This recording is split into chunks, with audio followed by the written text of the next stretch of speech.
श्रीमन्नारायण नारायण हरि हरि नारायण हरि हरि। श्री विष्णु पुराण। नारायणं नमस्कृत्य नरं चैव नरोत्तमं देवीं सरस्वती व्याप्तं ततो जयमुदीरयेत्। 10वां अध्याय। भृगु, अग्नि और अग्निश्वत आदि पितरों की संतान का वर्णन। श्री मैत्रेय जी बोले, हे मुने, मैंने आपसे जो कुछ पूछा था वह सब आपने वर्णन किया। अब भृगु जी की संतान से लेकर संपूर्ण सृष्टि का आप मुझसे फिर वर्णन कीजिए। श्री पराशर जी बोले, भृगु जी के द्वारा ख्याति से विष्णु पत्नी लक्ष्मी जी और धाता विधाता नाम के 2 पुत्र उत्पन्न हुए। महात्मा मेरु की आयति और नियति नाम की कन्याएं भाता और विधाता की स्त्रियां थीं। उनसे उनके प्राण और मृकंडु नाम के 2 पुत्र हुए।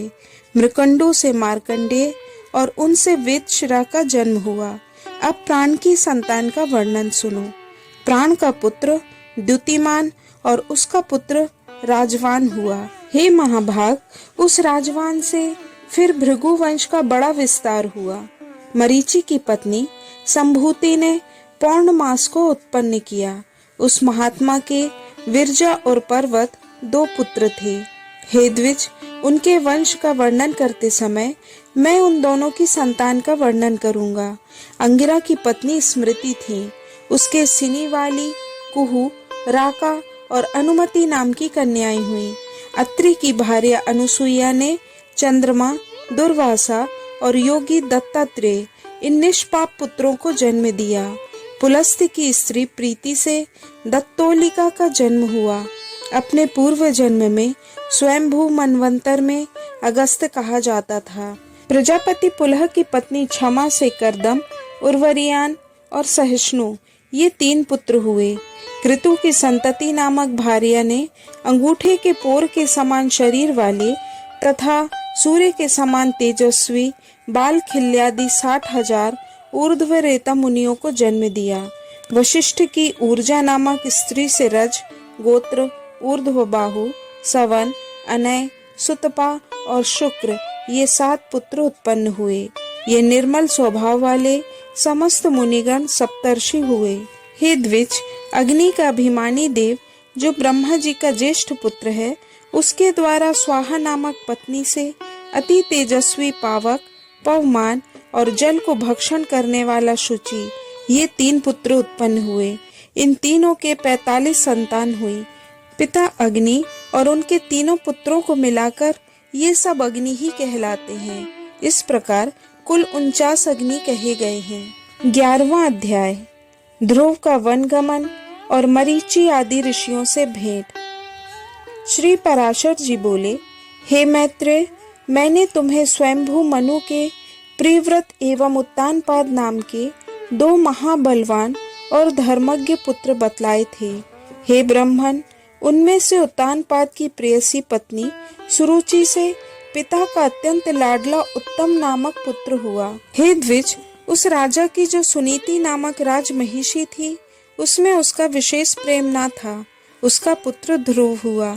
एक दिन राज सिंहासन पर बैठे हुए पिता की गोद में अपने भाई उत्तम को बैठा देख ध्रुव की इच्छा भी गोद में बैठने की हुई, किंतु राजा ने अपनी प्रेयसी सुरुचि के सामने गोद में चढ़ने के लिए उत्कंठित होकर प्रेमवश आए हुए उस पुत्र का आदर नहीं किया।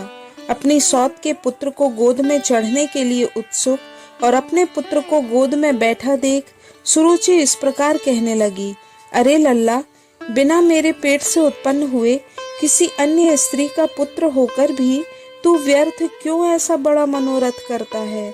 तू अविवेकी है, इसीलिए ऐसी अलभ्य उत्तमोत्तम वस्तु की इच्छा करता है। यह ठीक है कि तू भी इन्हीं राजा का पुत्र है, तथापि मैंने तो तुझे अपने गर्भ में धारण नहीं किया। समस्त चक्रवर्ती राजाओं का आश्रय रूप यह राज सिंहासन तो मेरे ही पुत्र के योग्य है। तू व्यर्थ क्यों अपने चित्त को संताप देता है? मेरे पुत्र के समान तुझे वृथा ही यह ऊंचा मनोरथ क्यों होता है? क्या तू नहीं जानता कि तेरा जन्म सुनीति से हुआ है? श्री पराशर जी बोले, हे द्विज, विमाता का ऐसा कथन सुन वह बालक कुपित होकर पिता को छोड़कर अपनी माता के महल को चल दिया। हे मैत्रेय, जिसके ओठ कुछ कुछ कांप रहे थे, ऐसे अपने पुत्र को क्रोध युक्त देख सुनीति ने उसे गोद में बिठाकर पूछा, बेटा, तेरे क्रोध का क्या कारण है? तेरा किसने आदर नहीं किया? तेरा अपराध करके कौन तेरे पिताजी का अपमान करने चला है? श्री पराशर जी बोले, ऐसा पूछने पर ध्रुव ने अपनी माता से वे सब बातें कह दी जो अति गर्वीली सुरुचि ने उससे पिता के सामने कही थी। अपने पुत्र के सिसक सिसक कर ऐसा कहने पर दुखी होकर सुनीति ने कहा, बेटा, सुरुचि ने ठीक ही कहा है, अवश्य ही तू मंदभाग्य है। हे वत्स, पुण्यवानों से उनके विपक्षी ऐसा नहीं कह सकते। तू व्याकुल मत हो, क्योंकि तूने पूर्व जन्मों में जो कुछ किया है उसे दूर कौन कर सकता है, और जो नहीं किया वह तुझे दे भी कौन सकता है। इसलिए तुझे उसके वाक्यों से दुख नहीं करना चाहिए। हे वत्स, जिसका पुण्य होता है उसी को राजासन, उत्तम घोड़े और हाथी आदि मिलते हैं। ऐसा जानकर तू शांत हो जा।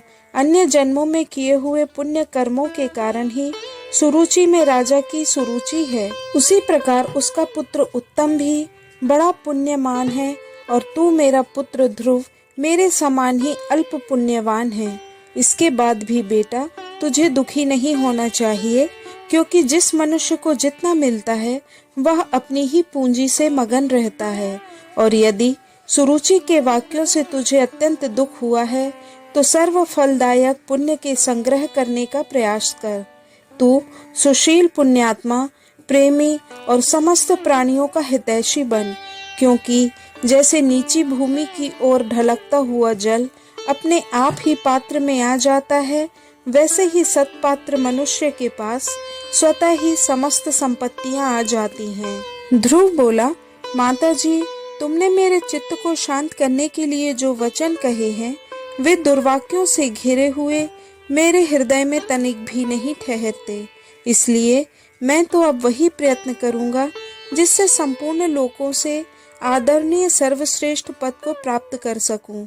राजा की प्रेयसी तो अवश्य सुरुचि ही है, और मैंने उसके उदर से जन्म भी नहीं लिया। तथापि हे माता, अपने गर्भ में बढ़े हुए मेरा प्रभाव भी तुम देखना। उत्तम, जिसको उसने अपने गर्भ में धारण किया है, वह मेरा भाई है। पिता का दिया हुआ राजासन वही प्राप्त करे, ऐसा ही हो। माताजी, मैं किसी दूसरे के दिए हुए पद का इच्छुक नहीं हूँ। मैं तो अपने पुरुषार्थ से ही उस पद की इच्छा करता हूँ जिसको पिताजी ने भी प्राप्त नहीं किया। श्री पराशर जी बोले, माता से इस प्रकार कहकर ध्रुव उसके महल से निकल पड़ा। फिर नगर के बाहर आकर बाहरी उपवन में पहुंचा। वहां ध्रुव ने पहले से ही आए हुए 7 मुनीश्वरों को कृष्ण मृग चर्म के बिछौनों से युक्त आसनों पर बैठे देखा। उस राजकुमार ने उन सबको प्रणाम करके अति नम्रता और समुचित अभिवादन करके उनसे कहा। ध्रुव ने कहा, हे महात्माओं, मुझे आप सुनीति से उत्पन्न हुआ राजा उत्तानपाद का पुत्र जाने। मैं आत्मग्लानि के कारण आपके निकट आया हूँ। ऋषि बोले, राजकुमार, अभी तो तू 4-5 वर्ष का ही बालक है। अभी तेरे निवेदक का कोई कारण नहीं दिखाई पड़ता। तुझे कोई चिंता का विषय भी नहीं है, क्योंकि अभी तेरा पिता राजा जीवित है। और हे बालक, तेरी कोई इष्ट वस्तु खो गई हो ऐसा भी हमें दिखाई नहीं देता। हमें तेरे शरीर में भी कोई व्याधि नहीं दिख पड़ती। फिर बता, तेरी ग्लानि का क्या कारण है? श्री पराशर जी बोले, तब सुरुचि ने उससे जो कुछ कहा था वह सब उसने कह सुनाया। ध्रुव ने कहा, हे द्विजश्रेष्ठ, मुझे ना तो धन की इच्छा है और ना राज्य की। मैं तो केवल एक उसी स्थान को चाहता हूँ जिसको पहले कभी किसी ने ना भोगा हो। हे मुनिश्रेष्ठ, आपकी यह सहायता होगी कि आप मुझे भली प्रकार यह बता दें कि क्या करने से वह सबसे अग्रगण्य स्थान प्राप्त हो सकता है। मरीचि बोले, हे राजपुत्र, बिना गोविंद की आराधना किए मनुष्य को वह श्रेष्ठ स्थान नहीं मिल सकता, अतः तू श्री अच्युत की आराधना कर। अत्रि बोले, जो परा प्रकृति आदि से भी परे हैं, वे परम पुरुष जनार्दन जिससे संतुष्ट होते हैं, उसी को वह अक्षय पद मिलता है, यह मैं सत्य सत्य कहता हूँ। अंगिरा बोले, यदि तू अग्र स्थान का इच्छुक है तो जिन अव्यात्मा अच्युत में यह संपूर्ण जगत ओतप्रोत है, उन गोविंद की ही आराधना कर। पुलस्त बोले, जो परम ब्रह्म, परम धाम और परम स्वरूप है, उन हरि की आराधना करने से मनुष्य अति दुर्लभ मोक्ष पद को भी प्राप्त कर लेता है। पुलह बोले, हे सुव्रत, जिन जगतपति की आराधना से इंद्र ने अत्युत्तम इंद्र पद प्राप्त किया है, तू उन यज्ञपति भगवान विष्णु की आराधना कर। कृतु बोले, जो परम पुरुष, यज्ञ पुरुष, यज्ञ और योगेश्वर हैं, उन जनार्दन के संतुष्ट होने पर कौन सी वस्तु दुर्लभ रह सकती है। वशिष्ठ बोले, हे वत्स, विष्णु भगवान की आराधना करने पर तू अपने मन से जो कुछ चाहेगा वही प्राप्त कर लेगा, फिर त्रिलोकी के उत्तमोत्तम स्थान की तो बात ही क्या है। ध्रुव ने कहा, हे महर्षिगण, मुझ विनीत को अपने आराध्य देव तो बता दिया, अब उसको प्रसन्न करने के लिए मुझे क्या जपना चाहिए, यह बताइए। उस महापुरुष की मुझे जिस प्रकार आराधना करनी चाहिए, वह आप लोग मुझसे प्रसन्नता पूर्वक कहिए। ऋषिगण बोले, हे राजकुमार, विष्णु भगवान की आराधना में तत्पर पुरुषों को जिस प्रकार उनकी उपासना करनी चाहिए, वह तू हमसे यथावत श्रवण कर। मनुष्य को चाहिए कि पहले संपूर्ण बाह्य विषयों से चित्त को हटाए और उसे एकमात्र उन जगदाधार में ही स्थिर कर दे। हे राजकुमार, इस प्रकार एकाग्रचित होकर तन्मय भाव से जो कुछ जपना चाहिए वह सुन। ओम हिरण्यगर्भ, पुरुष प्रधान और अव्यक्त रूप शुद्ध ज्ञान स्वरूप वासुदेव को नमस्कार है। इस ओम नमो भगवते वासुदेवाय मंत्र को पूर्व काल में तेरे पितामह भगवान स्वयंभू मनु ने जपा था। तब उनसे संतुष्ट होकर श्री जनार्दन जी ने उन्हें त्रिलोकी में दुर्लभ मनोवांछित सिद्धियां दी थी। उसी प्रकार तू भी इसका निरंतर जप करता हुआ श्री गोविंद को प्रसन्न कर। 12वां अध्याय। ध्रुव की तपस्या से प्रसन्न हुए भगवान का आविर्भाव और उसे ध्रुवपद दान। श्री पराशर जी बोले, हे मैत्रेय, यह सब सुनकर राजपुत्र ध्रुव उन ऋषियों को प्रणाम कर उस वन से चल दिया और हे द्विज, अपने को कृतकृत्य सा मानकर वह यमुना तटवर्ती अति पवित्र मधु नामक वन में आया। आगे चलकर उसने वन में मधु नामक दैत्य रहने लगा, इसलिए वह इस पृथ्वी तल में मधुवन नाम से विख्यात हुआ। वहीं मधु के पुत्र लवण नामक महाबली राक्षस को मारकर शत्रुघ्न ने मथुरा नाम की पुरी बसाई, जिस मधुवन में निरंतर देव देव श्री हरि की सन्निधि रहती है। उसी सर्व पापहारी तीर्थ में ध्रुव ने तपस्या की। मरीचि आदि मुनीश्वरों ने उसे जिस प्रकार उपदेश दिया था, उसने उसी प्रकार अपने हृदय में विराजमान निखिल देवेश्वर श्री विष्णु भगवान का ध्यान करना आरंभ किया। इस प्रकार हे विप्र, अनन्य चित्त होकर ध्यान करते रहने से उसके हृदय में सर्वभूतांतर्यामी भगवान हरि सर्वतो भाव से प्रकट हुए। हे मैत्रेय, योगी ध्रुव के चित्त में भगवान विष्णु के स्थित हो जाने पर सर्वभूतों को धारण करने वाली पृथ्वी उसका भार न संभाल सकी। उसके बाएं चरण पर खड़े होने से पृथ्वी का बायां आधा भाग झुक गया और फिर दाएं चरण पर खड़े होने से दायां भाग झुक गया, और जिस समय वह पैर के अंगूठे से पृथ्वी को दबाकर खड़ा हुआ तो पर्वतों के सहित समस्त भूमंडल विचलित हो गया। हे महामुने, उस समय नदी, नद और समुद्र आदि सभी अत्यंत क्षुब्ध हो गए और उनके क्षोभ से देवताओं में भी बड़ी हलचल मची। हे मैत्रेय, तब याम नामक देवताओं ने अत्यंत व्याकुल हो इंद्र के साथ परामर्श कर उसके ध्यान को भंग करने का आयोजन किया। हे महामुने, इंद्र के साथ अति आतुर कूष्मांड नामक उपदेवताओं ने नाना रूप धारण कर उसकी समाधि भंग करना आरंभ किया। उस समय माया ही से रची हुई उसकी माता सुनीति नेत्रों में आंसू भरे उसके सामने प्रकट हुई और हे पुत्र ऐसा कहकर करुणा युक्त वचन बोलने लगी। उसने कहा, बेटा, तू शरीर को घुलाने वाले इस भयंकर तप का आग्रह छोड़ दे। मैंने बड़ी बड़ी कामनाओं द्वारा तुझे प्राप्त किया है। अरे मुझ अकेली अनाथा दुखिया को सौत के कटु वाक्यों से छोड़ देना तुझे उचित नहीं है। बेटा, मुझ आश्रयहीना का तो एकमात्र तू ही सहारा है। कहाँ तो 5 वर्ष का बालक और कहाँ तेरा यह अति उग्र तप। अरे इस निष्फल क्लेशकारी आग्रह से अपना मन मोड़ ले। अभी तो तेरे खेलने कूदने का समय है, फिर अध्ययन का समय आएगा, तदंतर समस्त भोगों को भोगने का और फिर अंत में तपस्या करना भी ठीक होगा। बेटा, तुझ सुकुमार बालक का जो खेल कूद का समय है उसी में तू तपस्या करना चाहता है। तू इस प्रकार क्यों अपने सर्वनाश में तत्पर हुआ है? तेरा परम धर्म तो मुझको प्रसन्न रखना है। अतः तू अपनी आयु और अवस्था के अनुकूल कर्मों में ही लग, मोह का अनुवर्तन ना कर और इस तप रूपी अधर्म से निवृत्त हो। बेटा, यदि आज तू इस तपस्या को ना छोड़ेगा तो देख, तेरे सामने ही मैं अपने प्राण छोड़ दूंगी।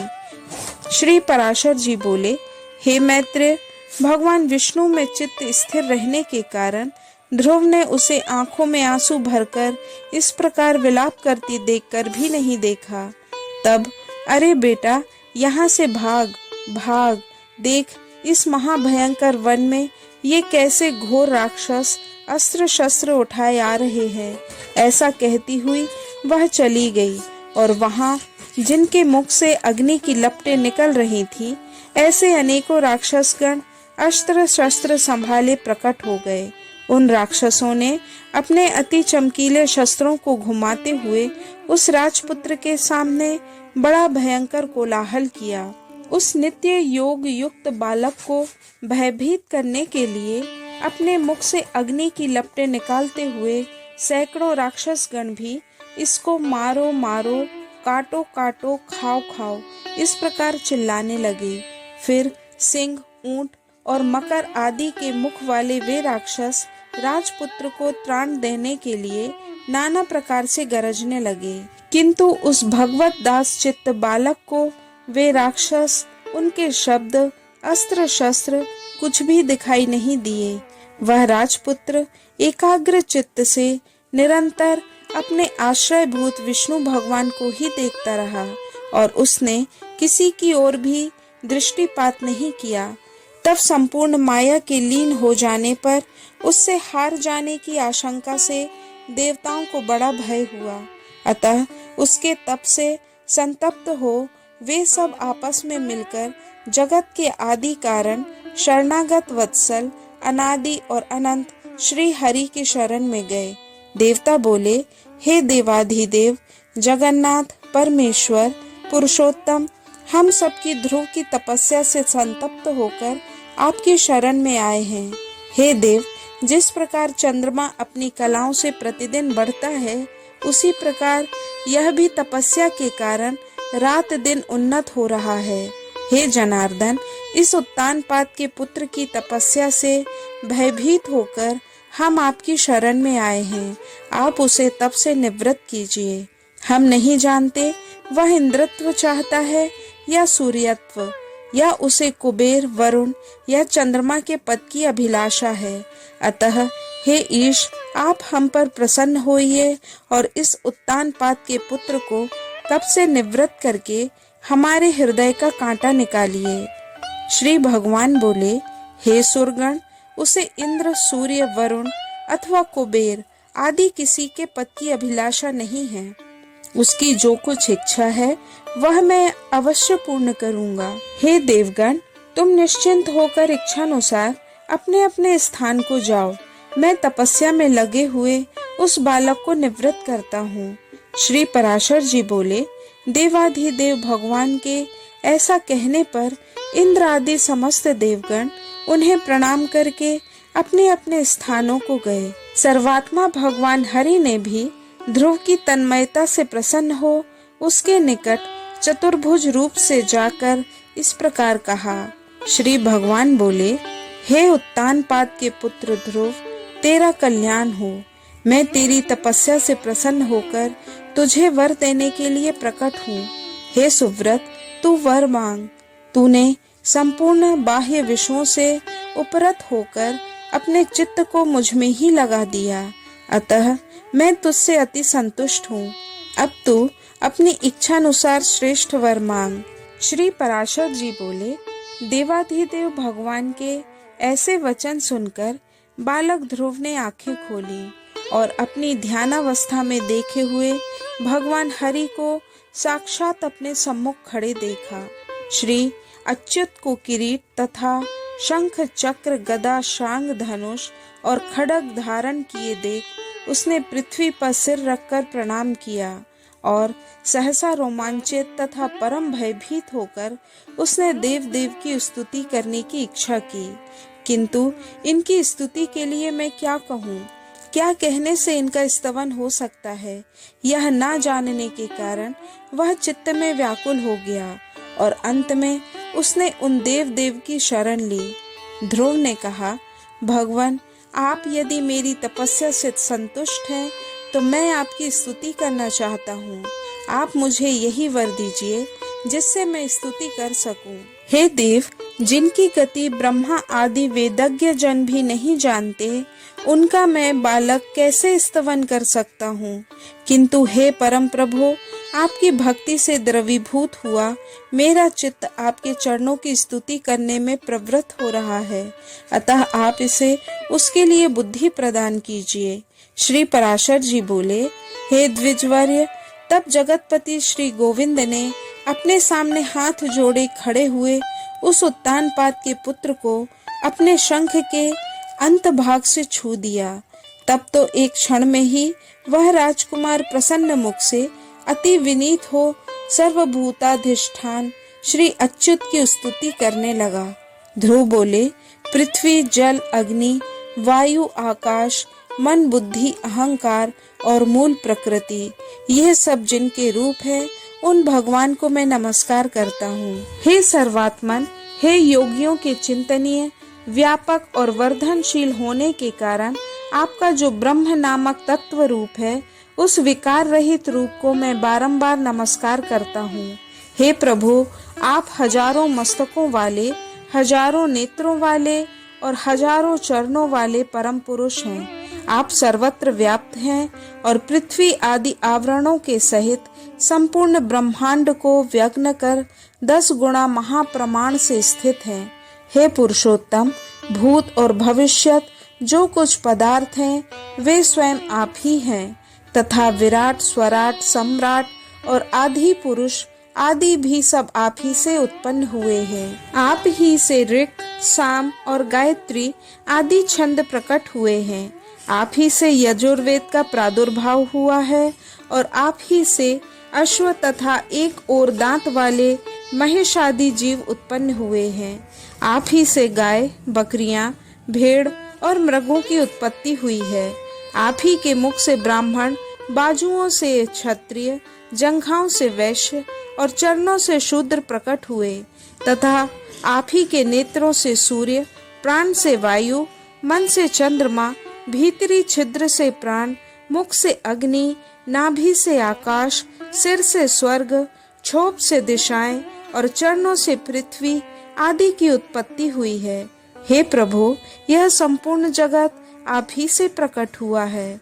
जिस प्रकार नन्हे से बीज से बड़ा भारी वट वृक्ष बनता है, उसी प्रकार प्रलय काल में यह संपूर्ण जगत बीज स्वरूप आप ही में लीन रहता है। हे सर्वेश्वर, आप सर्वात्मक हैं, क्योंकि संपूर्ण भूतों में व्याप्त हैं। अतः मैं आपसे क्या कहूँ, आप स्वयं ही सब हृदय स्थित बातों को जानते हैं।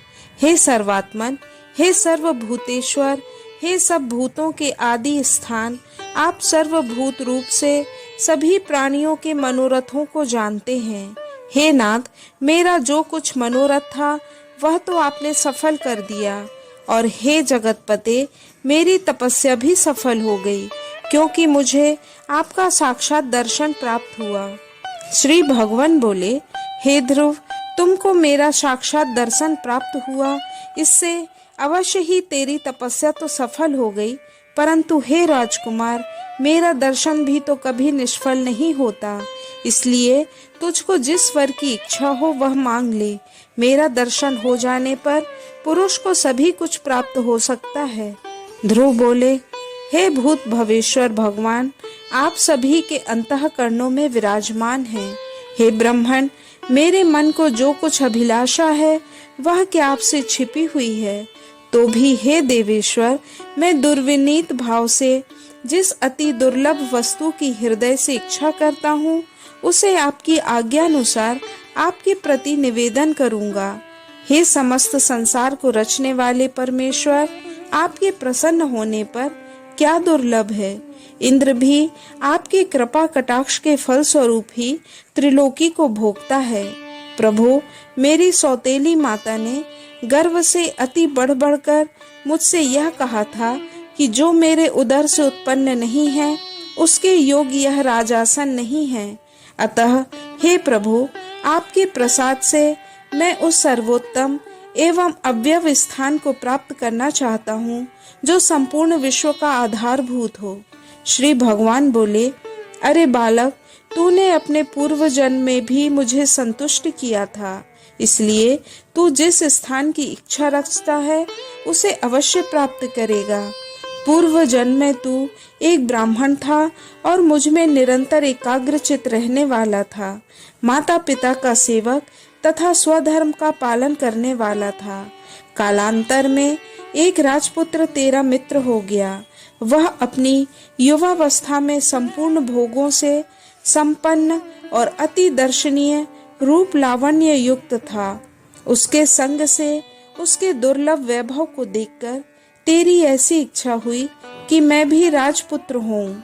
अतः हे ध्रुव, तुझको अपनी मनोवांछित राजपुत्रता प्राप्त हुई, और जिन स्वयंभू मनु के कुल में और किसी को स्थान मिलना अति दुर्लभ है, उन्हीं के घर में तूने उत्तानपाद के यहाँ जन्म लिया। अरे बालक, औरों के लिए यह स्थान कितना ही दुर्लभ हो, परंतु जिसने मुझे संतुष्ट किया है उसके लिए तो यह अत्यंत तुच्छ है। मेरी आराधना करने से तो मोक्ष पद भी तत्काल प्राप्त हो सकता है। फिर जिसका चित्त निरंतर मुझ में ही लगा हुआ है उसके लिए स्वर्ग आदि लोकों का तो कहना ही क्या। हे ध्रुव, मेरी कृपा से तू निस्संदेह उस स्थान में जो त्रिलोकी में सबसे उत्कृष्ट है, संपूर्ण ग्रह और तारा मंडल का आश्रय बनेगा। हे ध्रुव, मैं तुझे वह ध्रुव स्थान देता हूँ जो सूर्य, चंद्र, मंगल, बुध, बृहस्पति, शुक्र और शनि आदि ग्रहों, सभी नक्षत्रों, सप्तर्षियों और संपूर्ण विमानचारी देवगणों से ऊपर है। देवताओं में से कोई तो केवल 4 युग तक और कोई 1 मनवंतर ही रहते हैं, किंतु तुझे मैं 1 कल्प तक की स्थिति देता हूँ। तेरी माता सुनीति भी अति स्वच्छ तारा रूप से उतने ही समय तक तेरे पास एक विमान पर निवास करेगी, और जो लोग समाहित चित्त से सायंकाल और प्रातः काल के समय तेरा गुण कीर्तन करेंगे उनको महान पुण्य होगा। श्री पराशर जी बोले, हे महामते, इस प्रकार पूर्व काल में जगतपति देवाधिदेव भगवान जनार्दन से वर पाकर ध्रुव उस अच्युतम स्थान में स्थित हुए। मुने, अपने माता पिता की धर्म पूर्वक सेवा करने से तथा 12 अक्षर मंत्र के महात्म्य और तप के प्रभाव से उनके मान, वैभव एवं प्रभाव की वृद्धि देखकर देव और असुरों के आचार्य शुक्रदेव ने ये श्लोक कहे। अहो, इस ध्रुव के तप का कैसा प्रभाव है। अहो, इसकी तपस्या का कैसा अद्भुत फल है जो इस ध्रुव को ही आगे रखकर सप्तर्षि गण स्थित हो रहे हैं। इसकी यह सुनीति नाम वाली माता भी अत्यंत ही सत्य और हितकर वचन बोलने वाली है। संसार में ऐसा कौन है जो इसकी महिमा का वर्णन कर सके, जिसने अपनी कोख में उस ध्रुव को धारण करके त्रिलोकी का आश्रयभूत अति उत्तम स्थान प्राप्त कर लिया, जो भविष्य में भी स्थिर रहने वाला है। जो व्यक्ति ध्रुव के इस दिव्य लोक प्राप्ति के प्रसंग का कीर्तन करता है, वह सब पापों से मुक्त होकर स्वर्ग लोक में पूजित होता है। वह स्वर्ग में रहे अथवा पृथ्वी में कभी अपने स्थान से च्युत नहीं होता तथा समस्त मंगलों से भरपूर रहकर बहुत काल तक जीवित रहता है। श्रीमन्नारायण नारायण